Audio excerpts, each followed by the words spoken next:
ce matin vous encourager à partir du livre d'Habakkuk. Et quand on dit le livre d'Habakkuk, on pense à ce verset, « Le juste vivra par sa foi ». Eh bien, figurez-vous que c'est exactement à cet endroit qu'on va aller. Habakkuk chapitre 2, verset 4. Et j'aimerais vous donner une vision de l'interprétation de Paul concernant ce verset, de manière à ce que vous puissiez comprendre comment le Seigneur a inspiré Paul et même la manière, l'ordre dans lequel ce passage a été mis dans la parole de Dieu. On dirait même que c'est vraiment inspiré. Mais Habakkuk chapitre 2, verset 4 nous dit « Voici, son âme s'est enflée, elle n'est pas droite en lui, mais le juste vivra par sa foi. » Ça a été vraiment le verset qui a été, en quelque sorte, le fondement de la doctrine de Paul concernant le salut. Et ce n'est pas quelque chose que Paul n'a pas trié un verset au hasard, c'est le Seigneur qui lui a montré pourquoi est-ce que cette parole est dans le livre d'Habakkuk. Et ce verset du juste qui vivra par sa foi, ça se trouve en 3 endroits dans la parole de Dieu. Premièrement, ça se trouve dans Romains chapitre 1. Romains chapitre 1.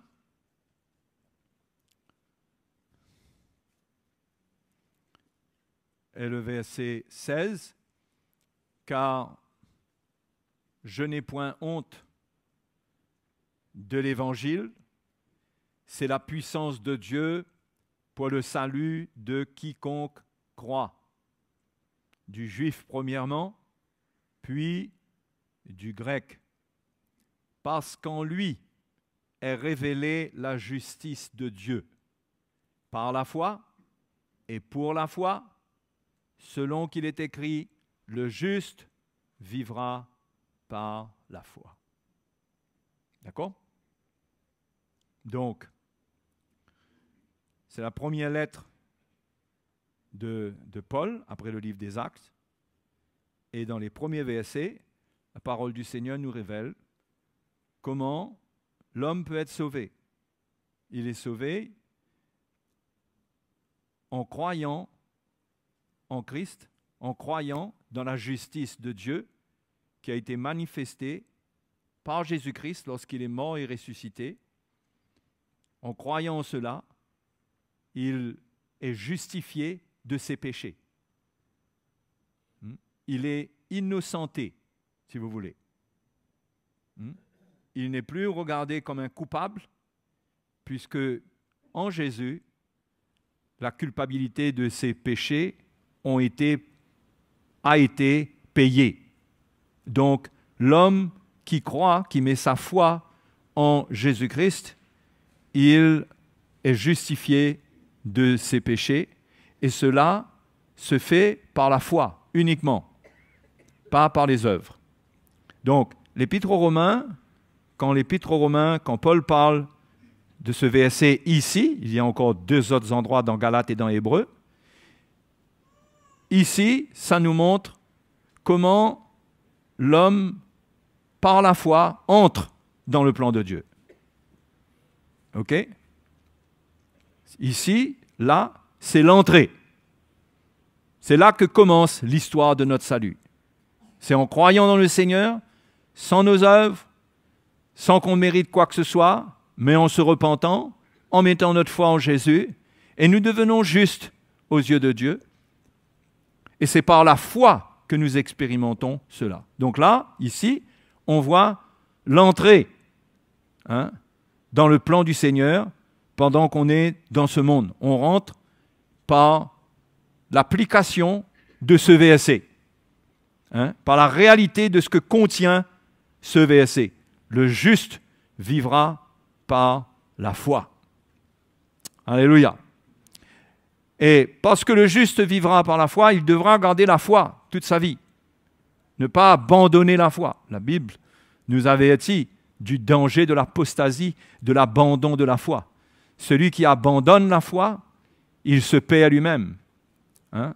Il ne fera qu'amener son âme à la ruine. Donc, la parole de Dieu nous parle du combat de la foi. Il nous faut garder la foi. À la fin de sa vie, Paul a dit « J'ai gardé la foi. J'ai combattu le bon combat, j'ai achevé la course, j'ai gardé la foi. » Ça, le chrétien doit rester dans une communion avec Dieu par la foi, sachant que Dieu est fidèle, ce que Dieu a déclaré pour lui, pour son salut. S'il garde cette foi, s'il obéit à l'Évangile, eh bien, déjà, il entre dans le royaume de Dieu, mais il pourra vivre en paix jusqu'à l'avènement du Seigneur. Le deuxième passage nous parle, maintenant que nous sommes dans le royaume de Dieu, Galates chapitre 3, verset 11, nous cite à nouveau le verset. Nous allons voir comment Romains chapitre 1, verset 17, qui cite ce passage, ça nous montre l'entrée. D'accord? On entre. Galates chapitre 3, verset 11 est important pour notre vie jusqu'à ce qu'on sorte. Hébreux chapitre 10, verset 38, qu'on va lire tout à l'heure, qui rapporte ce verset, nous parle de la foi pour sortir. D'accord? Romains, c'est la foi pour entrer. Galates, c'est la foi pour vivre la vie chrétienne. Et Hébreux, c'est la foi pour sortir. Vous avez compris le schéma? Ou bien je recommence? Je peux recommencer. On va faire une révision. Romains, c'est la foi pour entrer. Quand on est entré, Galates est très important, Galates chapitre 3. Pour demeurer, pour vivre, c'est la foi pour vivre notre vie chrétienne. D'accord? Hébreux chapitre 10, verset 38, qu'on lira tout à l'heure, le même verset est cité, c'est la foi pour sortir. OK? Allons dans Galates chapitre 3, verset 11.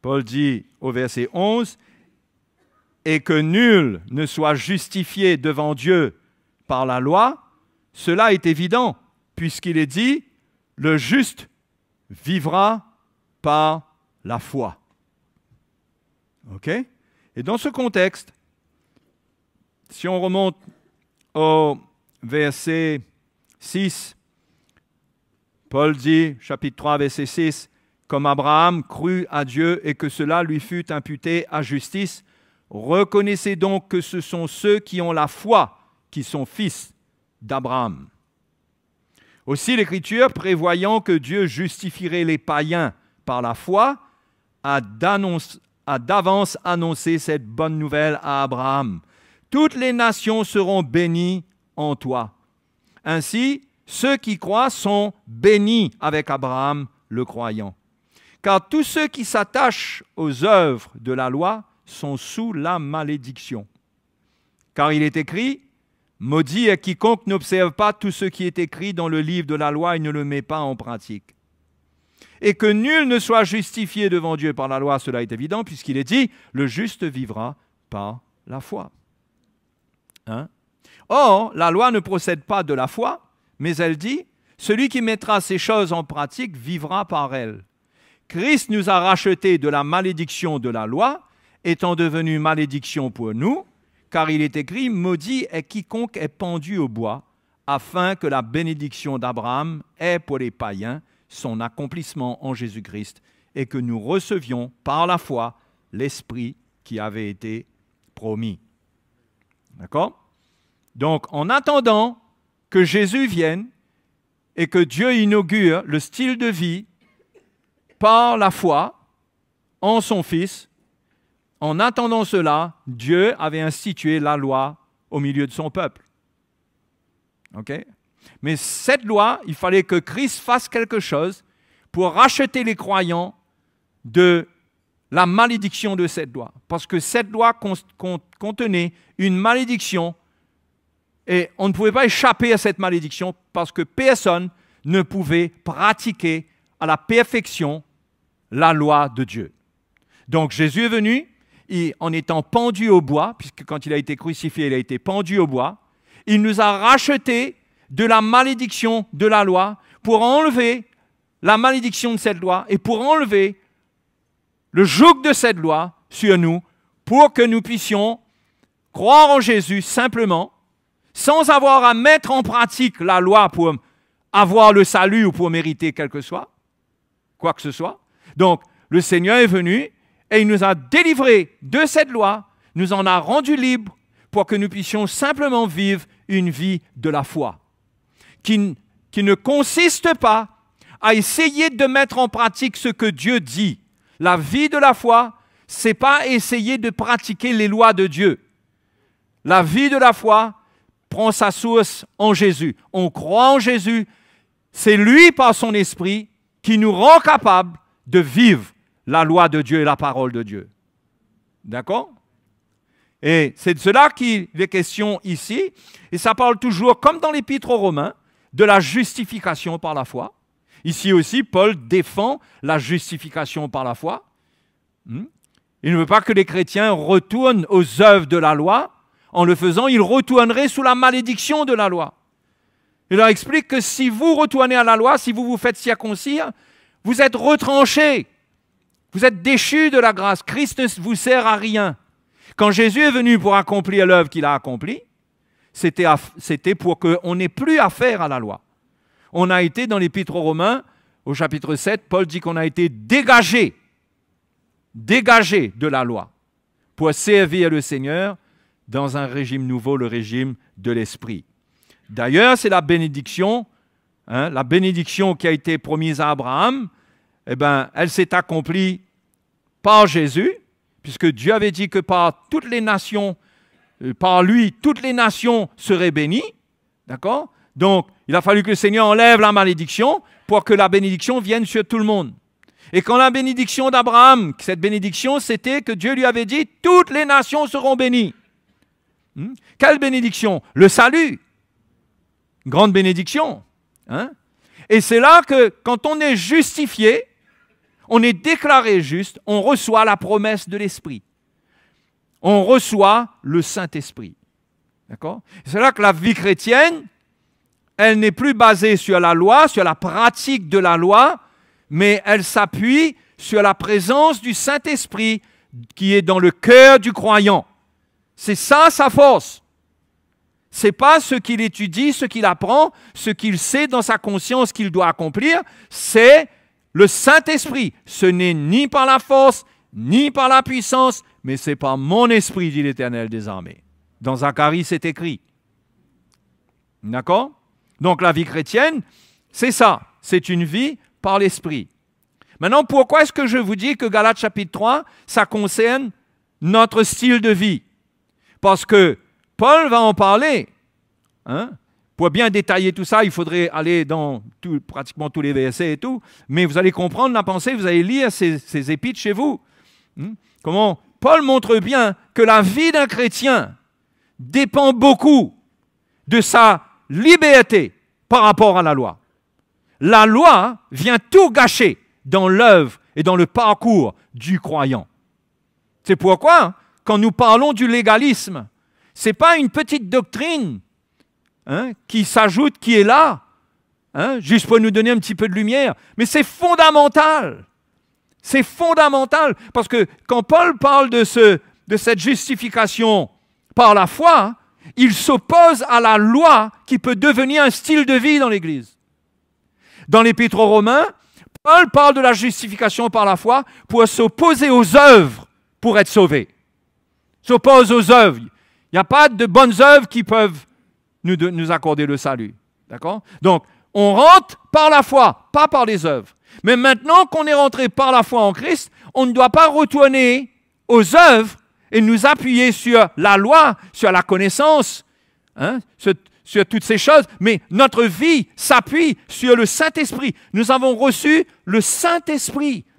Donc, nous avons été libérés de la loi pour maintenant appartenir au Seigneur et être conduits par son Esprit. Hein? C'est merveilleux. Je ne vais pas trop vite, là, ça va? Hein, vous comprenez? Hein? Donc, c'est pourquoi on voit que Paul va parler dans son épître aux Galates, il va montrer comment, si on ramène la loi, on va créer des problèmes.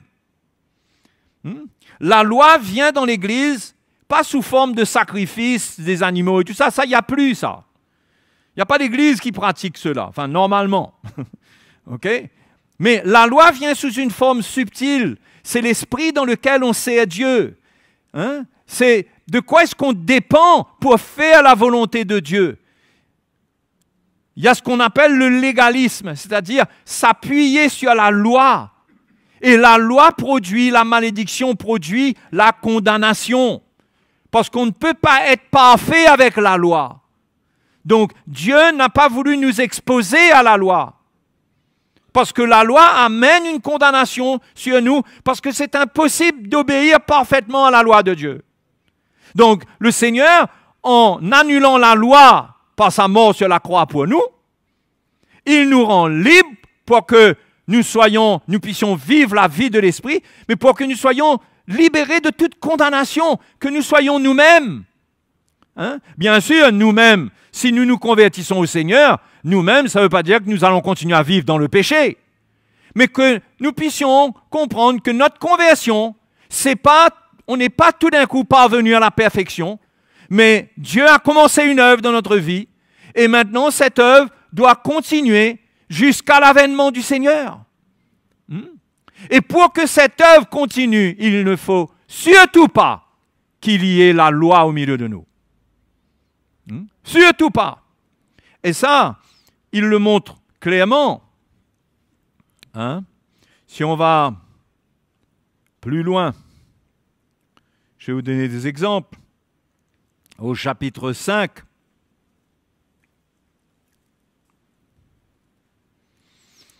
voyez, si vous passez même par le chapitre 4, vous verrez que Paul déclare qu'on est des enfants de la promesse. On n'est pas sous la loi, on n'est pas des enfants de malédiction, on est des enfants de la promesse. Dieu nous a fait en Jésus-Christ, depuis Abraham, il nous a fait des promesses, la promesse de la vie. Donc quand on a cette promesse de la part de Dieu, Dieu est fidèle. Il ne va pas changer sa promesse, il va accomplir sa promesse. Mais attention, il nous faut toujours garder la foi. Nous devons garder la foi. Et ne pas nous tourner vers la loi pour nous aider. La loi, c'est un poison. Comprenez, quand je dis la loi, l'esprit de la loi, bien sûr que la loi elle-même, elle est sainte. La loi de Dieu, elle est sainte, elle est juste. Mais je parle de l'esprit qui est attaché à l'Ancien Testament. La manière qu'il réglait les problèmes du péché. La manière qu'il réglait les problèmes du péché, de l'iniquité. C'était légaliste, c'était sans pitié. C'était avec dureté, c'était une exigence, c'était avec des interdictions, avec des obligations. Il n'y avait pas de liberté. Quand on ramène la loi dans l'Église, on ramène un esprit qui était dans l'Ancien Testament. Et ça crée des problèmes. Ça crée des problèmes. Un chrétien, c'est quelqu'un qui est libre de la loi, qui vit par le Saint-Esprit, qui est un enfant de la promesse. Il a reçu une promesse de la part de Dieu. Hein? Et Dieu est fidèle, Dieu l'accomplira. Il n'a pas reçu une loi pour le condamner tous les jours de sa vie, pour lui rappeler qu'il est un pécheur, pour lui rappeler que s'il continue comme ça, attention. Non, il a reçu une promesse. Sa foi doit être dans la promesse. Dieu a dit, Dieu fera.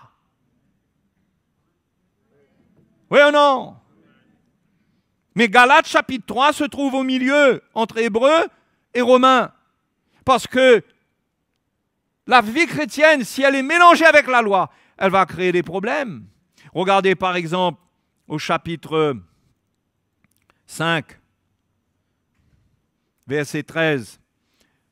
Frères, vous avez été appelés à la liberté, seulement ne faites pas de cette liberté un prétexte de vivre selon la chair, mais rendez-vous par amour, serviteurs les uns des autres. Car toute la loi est accomplie dans une seule parole, celle-ci: tu aimeras ton prochain comme toi-même. Mais si vous vous mordez et vous dévorez les uns les autres, prenez garde que vous ne soyez détruits les uns par les autres. Ça, c'est l'œuvre de la loi. C'est le légalisme qui nous fait nous mordre les uns les autres. D'accord? Prenez garde que vous vous mordiez. C'est le légalisme qui fait qu'en se mordant les uns les autres, on finisse par se détruire les uns les autres. C'est la présence de la loi qui fait ça. Et on a été appelé à la liberté, pas pour retourner sous la loi, mais on doit demeurer ferme, comme Paul le dit au début du chapitre 5, au verset 1. Il dit: c'est pour la liberté que Christ nous a affranchis. Demeurez donc ferme et ne vous laissez pas mettre de nouveau sous le joug de la servitude. Donc il faut demeurer ferme sous la grâce, vivre par la foi, croire. Il y a beaucoup de choses qu'on voit et qu'on aimerait régler nous-mêmes. Il y a beaucoup de choses dans lesquelles on intervient et dans lesquelles on ne devrait pas intervenir. Ou si on intervient, c'est sur une obéissance à l'Esprit de Dieu. Il y a beaucoup de choses dans lesquelles on entre par nous-mêmes, et qu'est-ce qu'on fait? Quand on fait par nous-mêmes, on amène ça dans un esprit légaliste. Comment, s'il y a bien une leçon qu'un chrétien doit apprendre, c'est à vivre par la foi, de manière à vivre avec la grâce de Dieu, par l'Esprit de Dieu. Par l'Esprit de Dieu. Donc, le désordre vient quand il y a la loi. La loi, ça amène le découragement et ça empêche, ça arrête le chrétien avant qu'il arrive à la fin de sa course. Il sera déjà bloqué. Il risque d'abandonner même. Et le légalisme joue un grand rôle. C'est pas tant, bien sûr, il y a le monde, il y a les choses qui peuvent nous détruire du monde et tout ça. Bien sûr, extrêmement dangereux. Mais je crois que le légalisme, je me demande si ce n'est pas en numéro 1, le légalisme. Parce que le légalisme produit du découragement. Le légalisme amène des exigences auxquelles on ne peut répondre. Le légalisme fait qu'on reproche à quelqu'un d'une manière, on lui reproche ce qui ne va pas, on a une attitude par rapport à ses défauts, à ses faiblesses, qui le condamne. Et à force d'être condamné, à force de ressentir cet état de culpabilité, il peut finir par se décourager. C'est valable pour l'Église, c'est valable pour notre famille, c'est valable pour notre vie de couple, c'est valable pour notre vie de parents avec nos enfants. Le légalisme détruit. C'est un état de cœur qui exige, qui interdit. Il n'y a pas d'expression du cœur de Dieu dedans. C'est pourquoi Paul parle dans Galates chapitre 3, il dit que le juste, là aussi, vivra par la foi. Il a le Saint-Esprit, il est libre. Et Paul parle ici, on l'a lu, de marcher selon l'amour, de se rendre serviteur par l'amour. L'amour n'est pas une obligation. Dans l'amour, il n'y a pas d'obligation, il n'y a pas d'interdiction. Dans l'amour, il y a un cœur pour servir. On est là pour servir. Amen. L'évangile même est un service qui est rendu par ceux qui prêchent l'évangile. Ce n'est pas un moyen de condamner ou d'amener, de montrer qu'est-ce qui est interdit. Qu'est-ce qui est interdit? Qu'est-ce qui est obligatoire? Non, l'évangile, c'est le service de Dieu pour amener le chrétien à voir le plan de Dieu sans qu'il se condamne. Et il y a là-dedans suffisamment de puissance pour qu'il se repente s'il a besoin de se repentir. Donc, c'est comme ça que Paul parle de l'épître.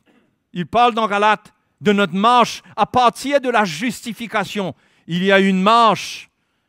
Et nous avons besoin de cette marche sans la loi. La loi amène des morsures, finir même par se dévorer, se détruire. C'est une attitude par rapport au péché. C'est une attitude quand on voit des choses qui ne vont pas chez les uns et chez les autres. Hein? C'est une attitude où on est offusqué, où on parle. On parle sur l'un, sur l'autre, on fait des commentaires, on juge. Vous voyez? C'est un poison, ça. C'est un poison pour l'Église. C'est une occasion de chute. La loi dans cet esprit est une occasion de chute. Hein? Et comment nous devons voir cela comme quelque chose de tellement important que Dieu nous enseigne, que Dieu nous montre le légalisme dans notre vie. Parce qu'on ne s'en aperçoit pas. Souvent, on croit bien faire, mais on est en train de faire les choses dans un esprit légaliste. On est en train non pas d'amener le cœur du Seigneur, la grâce de Dieu, mais on est en train de taper, on est en train de reprocher, on fait ressentir un autre esprit que l'esprit de grâce. Donc, c'est quelque chose qui doit s'apprendre. Dieu doit faire une œuvre dans notre vie parce que c'est primordial pour notre course jusqu'à la fin. Parce que ça vient gêner l'œuvre du Saint-Esprit. Dieu doit faire son œuvre pour nous amener à la sortie. Mais si on est légaliste, on va gêner cette œuvre. Nous-mêmes, on va s'opposer à cette œuvre. Nous-mêmes, on va contrarier l'œuvre de l'Esprit. Voyez? Et comment un chrétien, il doit s'édifier en Christ pour être animé de la grâce qui est dans le Seigneur, du cœur du Seigneur.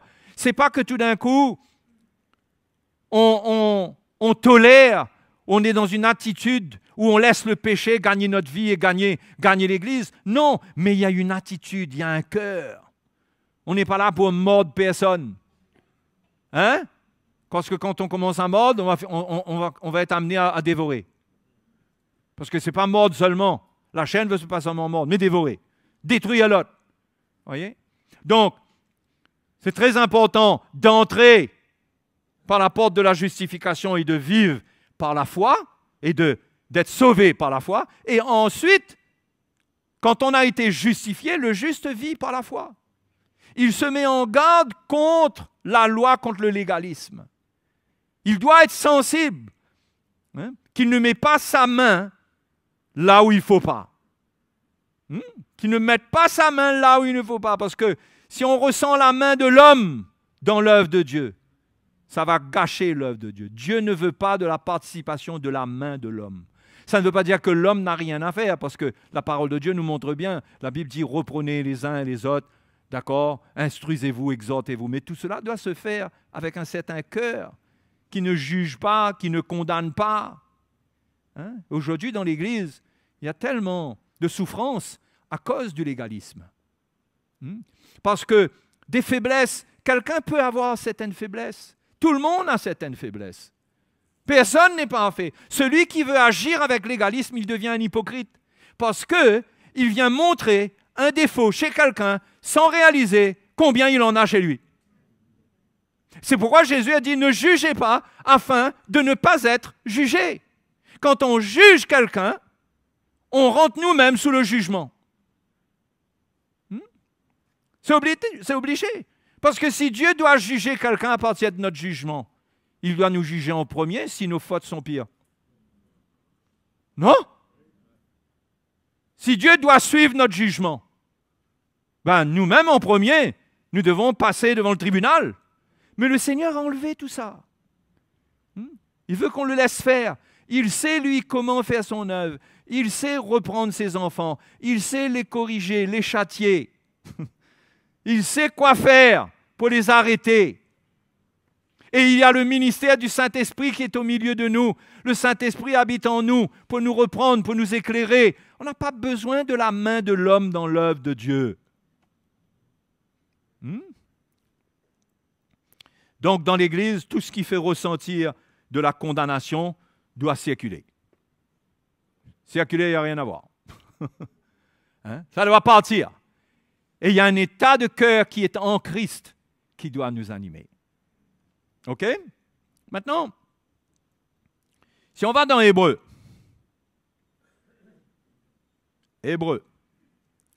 chapitre 10.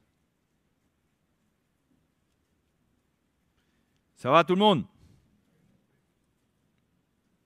Un petit peu de lumière de l'Évangile pour comprendre le plan du Seigneur pour nous. Parce que là, Hébreux chapitre 10, verset 38, nous parle de la foi pour sortir. Hein? Et encore un peu de temps. Encore un peu. Un peu de temps. C'est comme ce qui veut dire encore un peu de temps, ça veut dire on ne sait pas exactement combien de peu de temps. On ne sait pas, donc encore un peu de temps. Celui qui doit venir viendra, et il ne tardera pas. Et mon juste vivra par la foi. Mais s'il se retire, mon âme ne prend pas plaisir en lui. Nous ne sommes pas de ceux qui se retirent pour se perdre, mais de ceux qui ont la foi pour sauver leur âme. Il parle de quelle foi pour sauver notre âme? Il parle du salut dont Pierre dit qu'il va être manifesté à la fin des temps. Il parle de ce jour où Jésus revient sur les nuées prendre son Église. Où là, le salut nous sera acquis définitivement. Il n'y aura plus moyen de retourner en arrière. Ça vous dit? Hein? Aujourd'hui, on a encore la possibilité de retourner en arrière. Parce que tant qu'on est dans la chair, on peut se décourager, comme on a vu, avec la loi, avec la religion, ça peut nous décourager, ça sèche notre cœur, ça nous détruit. Hein? Le but, c'est que le Seigneur nous fasse sortir, mais nous devons garder la foi et non pas la loi. Les Hébreux voulu retourner vers le judaïsme. Hein? C'était des chrétiens persécutés. C'était dur pour eux. Ils avaient fait des expériences extraordinaires au début. Et voilà qu'avec tout ce qui arrivait comme épreuve, ils regardaient en arrière, ils regardaient à la religion juive. Et il y avait une séduction qui entrait. Ils se demandaient si ce n'était pas mieux, après tout, de retourner.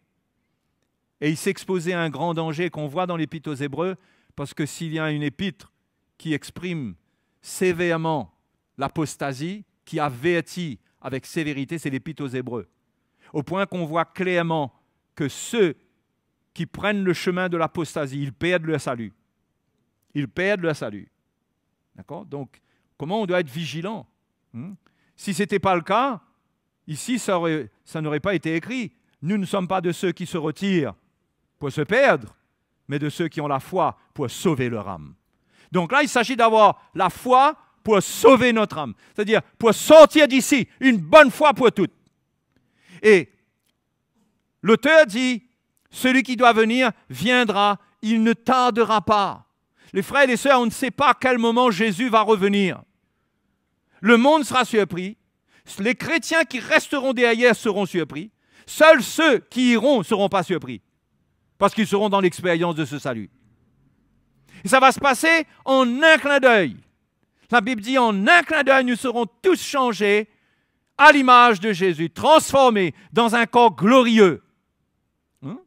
Donc, c'est important de ne pas se retirer pour se perdre, mais d'avoir la foi pour sauver notre âme, pour sortir d'ici. Quand on pense, les frères et sœurs, à tout ce qui est en train de se passer aujourd'hui.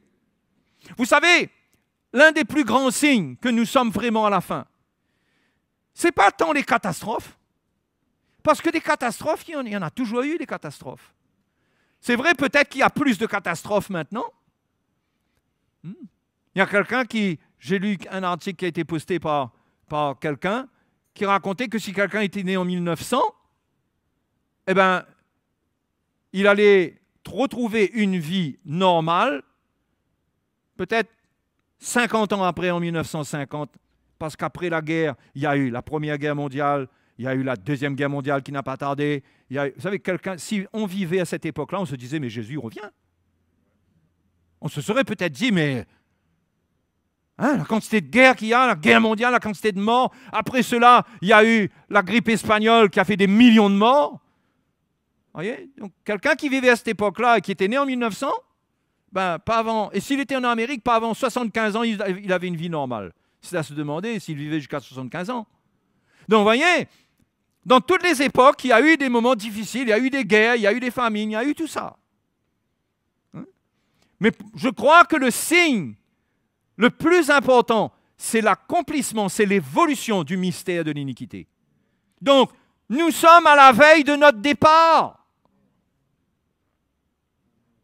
Hein? Voyez là, est-ce que vous avez la foi, vous, dans ce que je vous dis là? Est-ce que ce que je vous dis, c'est ce que la parole de Dieu dit, hein? C'est pas moi. Hein? Un peu de temps, encore un peu de temps, il doit venir, il viendra. Il y a un moment où il va venir. Il enlèvera son Église pour laisser la place à l'Antichrist. Ce temps est là, les frères et sœurs. Ce temps est là. Et le Seigneur va revenir et ça va se passer à un moment où personne ne s'y attendra. On doit être prêt. Et comment est-ce on sera prêt? En gardant la foi. Quel genre de foi? Parce que l'Épître aux Hébreux nous montre un genre de foi qui est assez spécial. Ce n'est pas comme si il y a plusieurs fois, mais c'est la foi qui équipe le chrétien pour qu'il se prépare à sortir d'ici. À sortir. C'est pourquoi Hébreux chapitre 11 nous dit « Or la foi », au verset 1, « est une ferme assurance des choses qu'on espère. » Il parle des choses qu'on espère. L'espérance, ça parle de la manifestation du Seigneur dans les derniers temps. Quand il va venir. Notre espérance glorieuse, c'est que nous serons un jour avec lui sur les nuées. Nous ferons un petit voyage. Et nous irons dans le royaume des cieux, là-haut, avec lui. Il a dit qu'il a préparé une place pour nous. Et que quand ça sera prêt, il viendra nous chercher. Nous, les croyants, les chrétiens, nés de nouveau. Si vous n'êtes pas nés de nouveau, vous ne faites pas partie de cela. Repentez-vous de vos péchés, croyez dans le Seigneur. Entrez par la justification, par la foi. Entrez là, vivez. Maintenant, selon ce que Galates 3 dit, et maintenant, équipez-vous pour être capable de passer par la porte. Parce que l'Épître aux Hébreux nous avertit qu'il y a un risque d'arriver en retard. Ah oui, Hébreux chapitre 4. Hébreux 4. 1. Craignons donc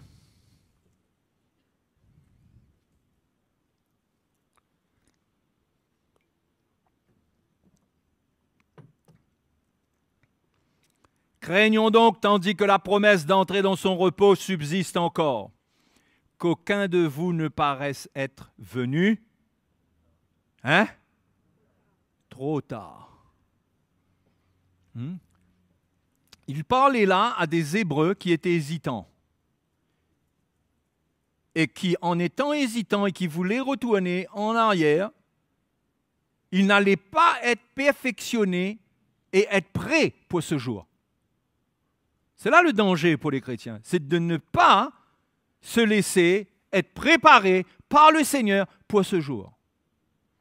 Donc il y a un risque de ne pas entrer dans le repos du Seigneur. Nous sommes déjà dans un repos de cœur parce que nous avons la paix avec Dieu. Mais mes frères et mes sœurs, nous avons beaucoup de luttes. Nous ne pouvons pas dire que nous sommes dans un repos total. Nous sommes dans un repos dans notre relation avec le Seigneur, dans notre cœur. Nous devrions être dans le repos les uns envers les autres s'il n'y a pas la loi pour venir gâcher notre repos. Mais nous ne sommes pas dans le repos pleinement, comme si qu'aujourd'hui nous n'avons plus de lutte, il n'y a plus de combat, il y a des persécutions, il y a de la souffrance, il y a plein de choses qui prennent notre chair, qui amènent des tribulations, qui nous affectent. Mais il y a un repos qui est réservé pour nous. Ce repos total, c'est l'enlèvement. Le jour où on sera enlevé, il ne restera aucun fardeau sur nous. Mais attention d'arriver trop tard. C'est l'avertissement de l'Épître aux Hébreux. Regardez encore dans Hébreux chapitre 12.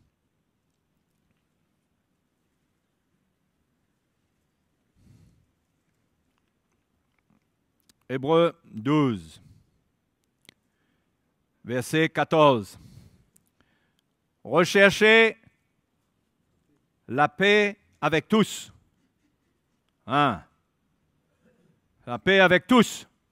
Un chrétien ne doit avoir de problème avec personne. Là encore, c'est un danger d'être légaliste. Parce que le légalisme dans un homme enlève sa paix. Enlève sa paix par rapport à son prochain. L'amène dans un jugement. Le trouble. Et gâte son cœur. Il peut juger au point qu'il gâte son cœur par rapport à l'autre. Hein? Recherchez la paix avec tous et la sanctification, sans laquelle personne ne verra le Seigneur. Donc, ça parle de voir le Seigneur, ça parle de son avènement, d'accord? Verset 15.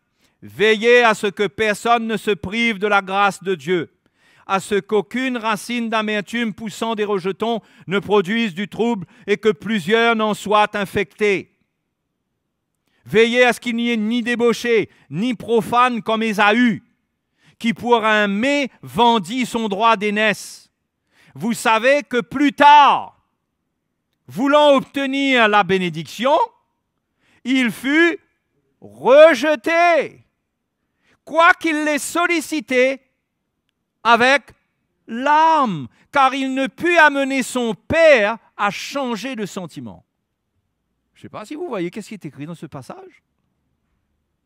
Ça parle de l'avènement du Seigneur, de la sanctification, sans laquelle personne ne verra le Seigneur, et que le chrétien ne doit pas se retrouver privé de la grâce de Dieu, avec des racines d'amertume dans son cœur, en train de gâter les autres, vivant dans la débauche, comme quoi c'est le moment de s'éloigner de tout matériel pornographique et de tout film impur et de toutes sortes de mauvaises choses, ne pas se tremper là-dedans, sortir, parce que la Bible nous dit que ceux qui sont là-dedans, ils n'hériteront pas le royaume de Dieu, ils ne verront pas le Seigneur. Sans la sanctification, personne ne verra le Seigneur. D'accord? Et donne l'exemple d'Ésaü. Ésaü a été profane. Ésaü a méprisé le droit d'aînesse. C'était son droit de la part de Dieu en tant qu'un aîné. C'était quelque chose que Dieu avait institué, avait permis, pour que l'aîné, le premier, ait un privilège un peu spécial. Ça, c'était dans la tradition des patriarches à l'époque. OK? Mais Ésaü a méprisé cela. Pourquoi? Pour un plat de lentilles. Il a méprisé le droit d'aînesse. Ça parle de quoi, les frères et les sœurs? Le chrétien doit faire attention parce qu'il est appelé à un grand privilège. En tant que chrétien sous la Nouvelle Alliance, il a même quelque part un plus grand privilège que les Juifs qui sont sous l'Ancienne Alliance. Sous la Nouvelle Alliance, on a un plus grand privilège. On a des droits, on a des promesses extraordinaires. Et Dieu veut nous voir intéressés avec ses promesses. Il veut qu'on croie, c'est pourquoi le juste vivra par la foi. Il croira dans les promesses. Mais Ésaü n'a pas cru. Ésaü était occupé à sa vie sur la terre, il était charnel. Et pour un plat de lentilles, il a vendu son droit d'aînesse à Jacob. Et il y a des chrétiens qui délaissent l'appel de Dieu pour un salaire, pour de l'argent, pour des biens matériels, pour des choses du monde. Et ce passage avertit, parce que l'exemple que l'auteur de l'Épître aux Hébreux nous donne est terrible. Parce que là, ça nous montre un Ésaü qui, après avoir été rejeté, il pleure. D'accord? Il pleure. Il sollicite avec l'âme. Il dit, donne-moi mon droit d'aînesse. Où est mon droit? Et la Bible dit ici qu'il ne put amener son père à changer de sentiment. Vous savez, il y a des chrétiens qui, par leur négligence, resteront pas en terre lorsqu'aura lieu l'avènement. Ils solliciteront avec l'âme. Seigneur, pardonne-moi, c'est vrai, j'ai mal fait, j'ai mal agi, j'ai négligé, j'ai continué avec un cœur mauvais, je n'ai pas considéré ton appel, je ne t'ai pas servi. Pardonne-moi, mais trop tard. Trop tard. Là, il y a un trop tard. Les frères et les sœurs, concernant les péchés de notre vie, c'est pas trop tard. Tant que l'enlèvement n'a pas eu lieu, tant que l'Église n'est pas partie, c'est pas trop tard. Il faut se repentir. Il faut mettre notre vie en ordre. Il faut sortir du péché. Il faut sortir du légalisme. Il faut sortir de la dureté de cœur. Par exemple, la Bible dit, le Seigneur est proche, que votre douceur soit connue de tous les hommes. Un chrétien doit être quelqu'un de doux. Non? C'est-à-dire, il ne s'irrite pas contre les gens. Ça, c'est la loi qui amène le cœur à s'irriter. Il est doux. Il ne fait pas comme si c'est étonnant que des gens ont des problèmes. Il ne juge pas. Il a une douceur. Vous voyez comment le légalisme peut amener quelqu'un à avoir un cœur dur. Et ça peut nous faire rater la bénédiction. Ésaü a raté la bénédiction. Et c'était trop tard. Tant que c'est le péché, tu as volé, tu as commis l'adultère, je ne sais pas qu'est-ce qui s'est passé, mais que tu te repens, sincèrement, le pardon est là aujourd'hui. Mais quand la porte sera fermée, quand tous les païens seront entrés, comme dit l'Épître aux Romains au chapitre 11, quand la totalité des païens sera entrée, ça sera le temps pour les Juifs, ça ne sera plus le temps pour les païens. Et les chrétiens qui resteront derrière seront comme des Ésaü, qui pleureront, qui solliciteront avec l'âme, qui diront « Mais Seigneur, c'est pas possible! C'est pas possible, Seigneur, j'ai été 20 ans dans l'église. » Et on donnera des arguments, mais Dieu restera sur ce qui s'est passé ce jour-là. Ceux qui sont montés, ceux qui restent, c'est trop tard. Qui veut vivre cette expérience-là? Parce que c'est ce que la parole de Dieu nous dit ici. C'est pourquoi un chrétien, il doit apprendre à prendre sa croix, à souffrir l'injustice. Pourquoi est-ce qu'il faut prendre sa croix et souffrir l'injustice? Parce que l'injustice, ça gâte un cœur. Ça gâte le cœur. Un cœur gâté, même si tu souffres l'injustice et que ton cœur est gâté, tu prends un risque de rater la bénédiction. Avec un cœur qui est gâté. Il faut garder son cœur pur. OK? Donc là, tout ce passage d'Hébreux, ça parle par rapport à la fin des temps. À la fin des temps. Si vous regardez même Hébreux chapitre 11, concernant la foi, vous verrez que les héros de la foi, c'était des hommes qui regardaient la sortie. Ils regardaient la sortie. Et ils acceptaient de payer le prix pour sortir. Abel n'a pas accepté de compromettre l'évangile, ce qu'il comprenait de Dieu. Il a accepté de mourir. Il savait que son frère ne l'aimait pas, mais il a continué avec le bon sacrifice et un jour son frère l'a tué. Pourquoi? Parce que Abel avait en vue quelque chose de plus grand que ce qu'il était en train de vivre. Il avait compris que Dieu avait un plan pour nous tirer de là et il s'était conformé à ce plan. C'est pareil pour Enoch. Enoch a marché avec Dieu 300 ans. Il marchait avec Dieu parce qu'il savait que ce Dieu-là était fidèle, que ce Dieu-là allait l'épargner, pouvait l'épargner. Et le Seigneur, un jour, la Bible dit, l'a enlevé. Il a été une préfiguration de l'enlèvement de l'Église. Il n'est pas passé par la mort. Extraordinaire, hein? Donc des gens comme Abel, comme Enoch, comme Noé. Noé vivait dans un temps où la corruption était immense, où il y avait beaucoup de violence. Et Noé condamnait le monde par sa prédication, par sa vie avec sa famille. Il condamnait le monde. Il n'avait pas peur. Pourquoi? Parce que Noé avait en vue le monde à venir. Dieu lui avait dit, prépare une arche. Par l'arche, tu seras sauvé, toi et toute ta famille. Donc, Noé n'a pas eu peur. Pourquoi? Parce que ses yeux avaient en vue le monde à venir. Après, qu'est-ce qui allait se passer? Et que Dieu allait le sauver. Abraham, pareil. La Bible dit qu'il attendait la cité qui a de solides fondements. La cité d'en haut. L'Épître aux Hébreux nous dit que notre patrie n'est pas d'ici-bas. Je parle spirituellement. On ne va pas tenir un discours qui s'apparente à des trucs bizarres. Bien sûr qu'on est des citoyens d'un pays dans lequel on vit, mais dans notre cœur, notre patrie, elle n'est pas d'ici-bas. Nos yeux sont sur ce qui vient. Le Seigneur va nous amener dans notre vraie patrie. Notre vie n'est pas ici. Et tous ces hommes-là, ils avaient cette foi. Ils avaient la foi qui les faisait regarder loin. Moïse a regardé de loin, il n'a pas tenu compte des souffrances. La Bible dit, toutes les souffrances, le mépris qu'il y a eu en Égypte, et abandonné tous ses privilèges. Il a regardé cela comme rien du tout. Parce qu'il avait en vue, il voyait, il était comme celui qui voyait celui qui est invisible. Il avait les yeux ailleurs. Hein? C'est ça la foi. La foi nous tire nos regards sur notre vie présente et nous donne un regard ailleurs. Hein? Et on vit, et le juste vit par sa foi. Et la foi, et puis au chapitre 11, il est dit, c'est la démonstration des choses qu'on ne voit pas. Une ferme assurance des choses qu'on espère et une démonstration de celles qu'on ne voit pas. C'est-à-dire notre vie. Nous vivons ici-bas comme si que nous sommes déjà en train de vivre la vie du royaume là-haut. Hein? Une vie d'amour, une vie de communion. Hein? Une vie où on sert Dieu, où on adore Dieu. Alléluia. Donc ça, c'est la vie du chrétien avant que Jésus revienne.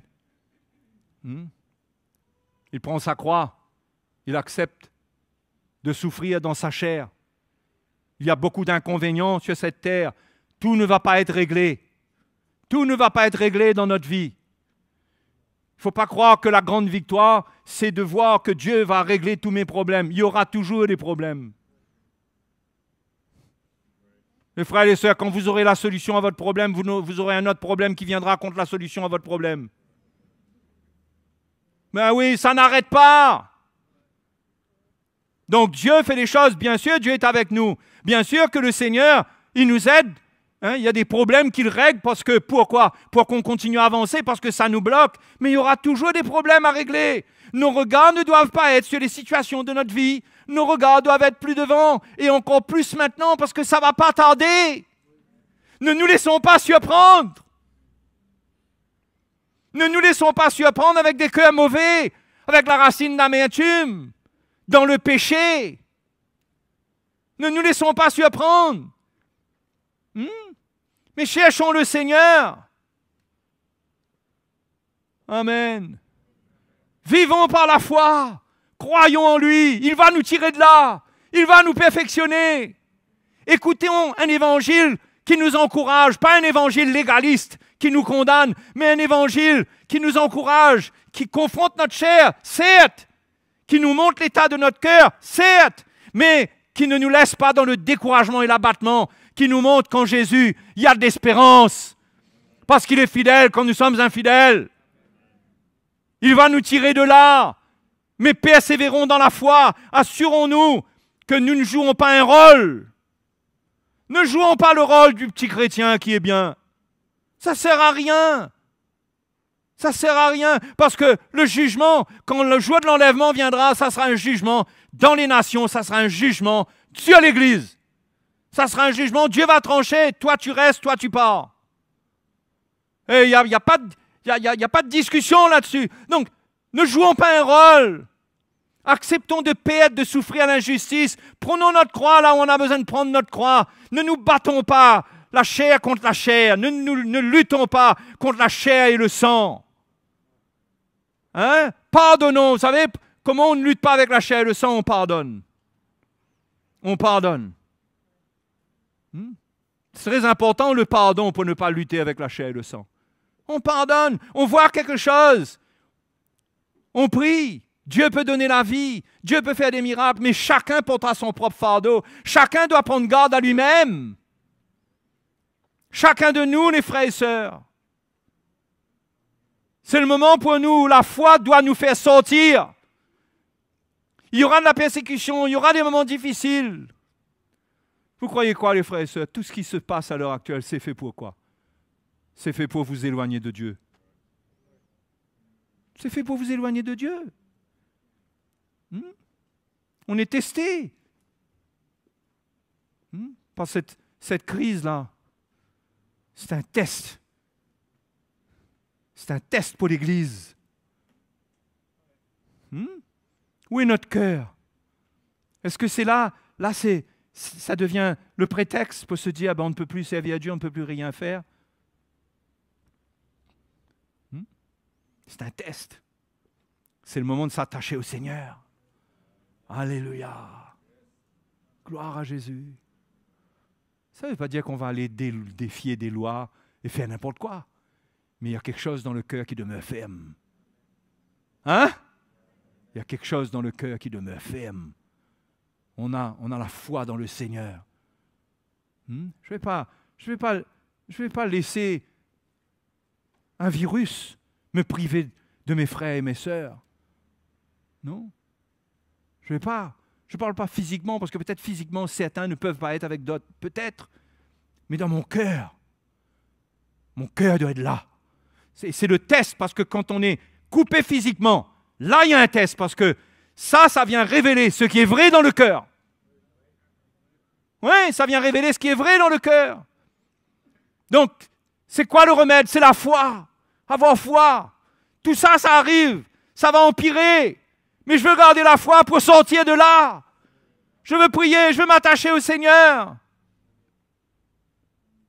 Je veux parler du Seigneur. On dirait que les gens deviennent de plus en plus sourds à l'Évangile, mais prenons courage. Enfin, ce n'est pas tout le monde. Il y a des gens qui sont préparés et qui viennent au Seigneur. Mais ceux qui ne veulent pas, ils sont encore plus sourds, on dirait. C'est vrai. Le monde est dans un tel état d'angoisse qu'on dirait que... on ne voit que le problème, mais nous, les frères et sœurs, le juste vivra par sa foi. Nous devons faire attention de nous retirer de la foi. Se retirer pour se perdre. Parce que ce qui vient comme une menace sur notre vie. Et la réponse que nous donnons à cette menace, c'est que nous nous protégeons, mais à l'extrême. C'est qu'on se retire. Attention, restons dans les choses du Seigneur. Alléluia. Parce que Jésus revient bientôt. Bientôt. On ne sait pas quand, Un peu de temps.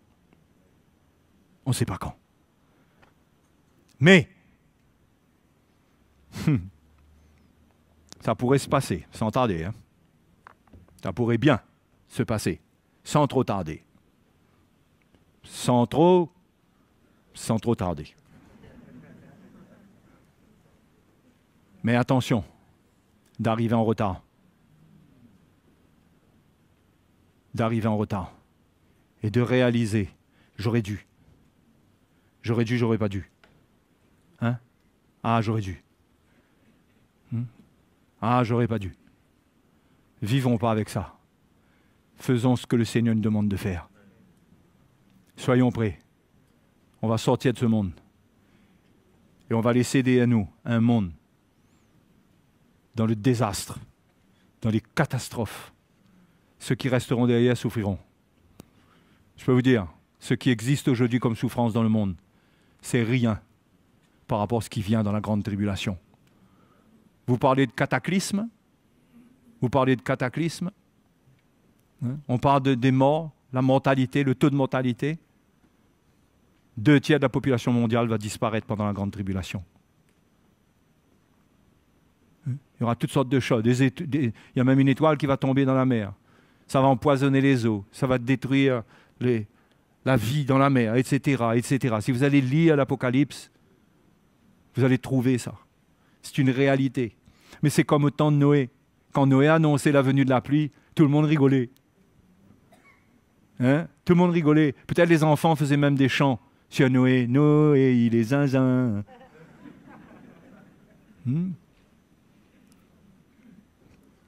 C'est pourquoi vous devez être équipés pour ne pas répondre au mépris et construire comme Noé. Tu me méprises, on ne verra pas devant. Mais j'espère que tu viens. C'est même pas souhaiter le malheur des autres. Vous voyez? C'est même pas souhaiter le malheur des autres. On souhaite qu'ils se convertissent. Il faut persévérer, les frères et sœurs. Il faut se lever. Il faut considérer notre salut. Il faut prier. Il faut chercher le Seigneur. Il faut s'attacher à sa parole. Il faut s'attacher à ce qui est pur, parce que ce qui n'est pas pur ne pourra pas vous purifier. Un évangile qui n'est pas pur ne peut pas vous purifier.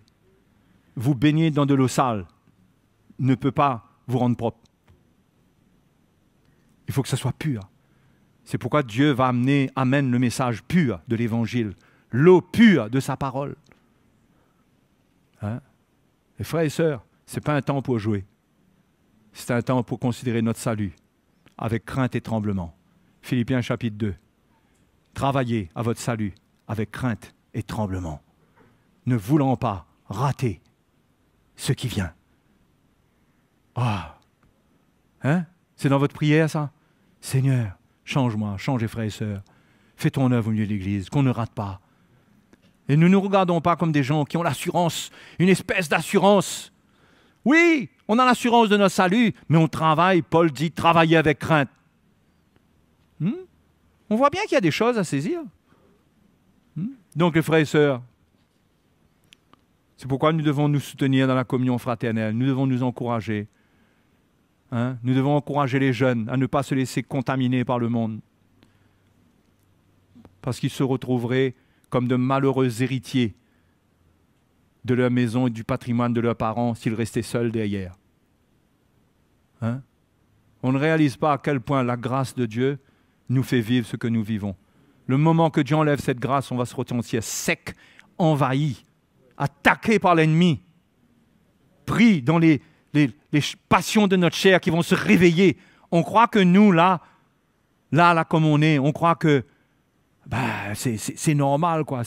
La vie est comme ça, on est chrétien. Frères et sœurs, il y a une grâce. Il y a une grâce qui nous tient. S'il n'y a pas la grâce, on se corrompt comme ça. Il y a une grâce qui nous tient. Peut-être tu es en lutte, mais il y a une grâce qui te tient quand même. Parce que cette grâce, elle est remplie de la patience de Dieu pour t'amener à la repentance. Et Dieu attend. Il attend la repentance. Il attendra jusqu'au moment où l'Église sera enlevée. Après, ça sera trop tard. Mais c'est la grâce qui nous tient. On ne tient pas parce qu'on est un bon chrétien. Ah, moi, je suis un bon chrétien. Il n'y a pas de bon chrétien qui tient sans la grâce de Dieu. Il n'y a pas de vie chrétienne sans la grâce de Dieu. C'est pourquoi l'auteur de l'Épître aux Hébreux dit « Veillez à ce que nul ne se prive de la grâce de Dieu ». Il ne faut pas se priver de la grâce de Dieu en ayant un cœur qui n'est pas bon. On est en train de tout interroger, tout remettre en question. On est toujours agité, perturbé, troublé. Hein? C'est le moment d'obéir au Seigneur. Amen. Croyez bien les frères et sœurs, je vous partage l'évangile, mais je tremble moi aussi. Oui, je veux vous dire, hein? Parce que la Bible dit que ceux qui enseignent seront jugés plus sévèrement. Vous êtes mieux assis que moi. Vous savez ça? Oui, vous êtes mieux assis que moi. Moi, jugé plus sévèrement. C'est-à-dire quand arrivera l'avènement, le critère pour ma vie sera bien plus que ce qui est demandé de vous. Donc nous tous, d'une manière ou d'une autre, on est dans le même bateau. On a besoin de prier. Priez pour les serviteurs de Dieu. Hein? Pour les retrouver là-haut, avec vous. Priez. OK? Mais gloire à Dieu, c'est une bonne nouvelle que Jésus revient. Moi, je vous dis, il y a des choses qui vont arriver pour que le Seigneur veut nous apprendre à ne pas aimer notre vie sur la terre. Cette vie sur la terre, elle n'est pas pour nous, ses enfants. Notre vie est là-haut. Notre vie est là-haut. Et notre vie ici-bas sert pour la cause d'en haut. Sert pour la cause d'en haut. Et aide à ce que tous ceux qui nous entourent aillent au maximum là-haut. Pas au contraire qu'ils nous voient dans une vie qui les freine, qui leur fait poser toutes sortes de questions. Les jeunes, vous êtes en danger. Vous êtes en grand danger, les jeunes. Vous n'êtes pas en danger, vous êtes en grand danger. Avec les réseaux sociaux, avec Internet, avec tout ce que vous voyez, tout ce que vous regardez, tout ce que vous écoutez, avec l'addiction dans laquelle on peut être. Vous êtes en grand danger. En grand danger de rester derrière. En grand danger, pas petit danger, grand danger. Devez vous réveiller dans vos cœurs, craindre Dieu. Vous attacher au Seigneur, le servir. Pas jouer. Cache-cache Nicolas. On est là, on n'est pas là. On joue, on court, où tu es. Compte jusqu'à 10, tu vas me trouver. Non. On doit être là, dans la lumière. Les jeunes, vous m'entendez les jeunes? Hein? Vous êtes en grand danger. Vous allez vivre au dehors dans un système qui est de plus en plus corrompu. Il suffira de rien pour vous faire tomber. Vous aurez des amis qui vous feront tomber. Vous aurez des gens du monde qui vous montreront des choses que vos yeux regarderont une fois, une seule fois, ils diront. Une fois suffit. Vous ne pouvez plus détourner votre regard après. Comprenez? Vous êtes en grand danger, les jeunes. Et même tout le monde. Le péché n'est jamais loin. Une fois qu'on tombe dans ses griffes, c'est tomber dans le piège de la pieuvre. Vous tirez une tentacule là, l'autre tentacule vous attrape ici, vous retirez les deux, mais vous n'avez que 2 bras. Et il y a 20, 30 tentacules qui sont là sur vous. Il ne faut pas jouer avec le feu. Dégageons-nous. Amen. Convertissez-vous, donnez votre vie à Jésus sérieusement. Ne jouez pas aux chrétiens. Ne jouez pas aux chrétiens. Soyez sérieux avec l'évangile qui parle à votre cœur. L'évangile qui s'adresse à vous et qui vous montre ce qui ne va pas. Ne jouez pas avec ça. Parce que ce que Dieu vous montre, c'est ce qui peut vous priver de la bénédiction à venir. Ce que Dieu vous montre. Faites un cas avec ça. Votre orgueil, votre quoi? Il y a beaucoup de choses. Faites un cas avec. Sans se condamner. On n'est pas sous un régime de condamnation. On est appelé à vivre par la foi. Quand Dieu parle, c'est pour que je croie en lui, c'est pour que je le cherche, parce qu'il est la solution. Il va me libérer. Ce n'est pas pour que je me condamne, mais c'est pour que je le cherche, je le serve. Et il est mon libérateur. Alléluia. Donc, frères et sœurs bien-aimés, espérons qu'un jour, on sera tous là-haut, tous. Hein? J'espère y être moi aussi. Et si j'y suis, beaucoup d'entre vous, peut-être vous viendrez me dire, merci mon frère, c'était pas facile hein, d'écouter, hein, mais ça m'a sauvé. Peut-être. Hein? Peut-être que ce sera comme ça. Je ne dis pas que je serai fier, mais... Hein? Alléluia. Amen. Amen, amen. Où vous êtes? Où êtes-vous? Dans quelles ténèbres?